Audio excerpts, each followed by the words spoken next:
Taste the Daily. மா விவசாயிகளின் கோரிக்கைகளை திறனற்ற ஸ்டாலின் அரசு கண்டு கொள்ளவில்லை என எதிர்க்கட்சித் தலைவர் எடப்பாடி கே பழனிசாமி குற்றம் சாட்டியுள்ளார்.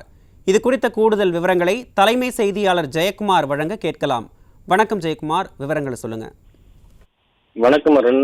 மாவீர சரிவால் விவசாயிகள் பெரிதும் பாதிக்கப்பட்டுள்ள நிலையில் அவர்களுக்கான குரலாய் கடந்த 20/6/2025 அன்று கிருஷ்ணகிரியில் மாபெரும் உண்ணாவிரத போராட்டமும் திண்டுக்கல்லில் மாபெரும் கண்டன ஆர்ப்பாட்டமும் நடத்தி மா விவசாயிகளுடைய கோரிக்கையை மத்திய மாநில அரசுகள் நிறைவேற்ற கோரியது அனைத்திந்திய அண்ணா திராவிட முன்னேற்ற கழகம் என்று அதிமுகவுடைய பொதுச் செயலாளரும் சட்டமன்ற எதிர்க்கட்சி தலைவரும் முன்னாள் முதலமைச்சருமான புரட்சித் தமிழர் எடப்பாடி கே பழனிசாமி கொடுத்திருக்கக்கூடிய செய்தி குறிப்பில் தெரிவித்திருக்கிறார்.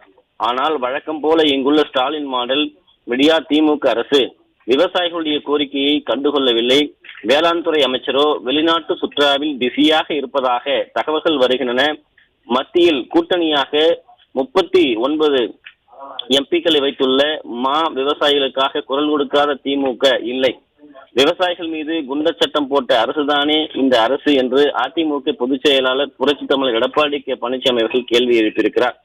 இவர்களிடம் விவசாயிகள் நலன் பற்றி எப்படி எதிர்பார்க்க முடியும் என்றும், இந்த நிலையில் கர்நாடக மாநில மா விவசாயிகளுக்கு பிடிபிஎஸ் திட்டத்தின் கீழ் இழப்பீட்டினை மத்திய அரசு அறிவித்திருக்கிறது.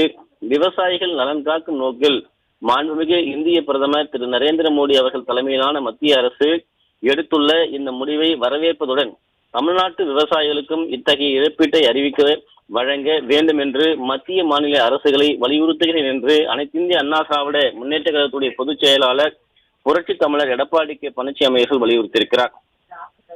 ஆண்டுக்கு ஒரு முறை விளைவிக்கப்படும் மா பயிர்களுடைய விலை வீழ்ச்சியால் சொல்லுன்னா துயரத்தில் உள்ள விவசாயிகளுக்கு இந்த இழப்பீடு பெரும் உதவியாக இருக்கும் என்றும் அவர் தெரிவித்திருக்கிறார்.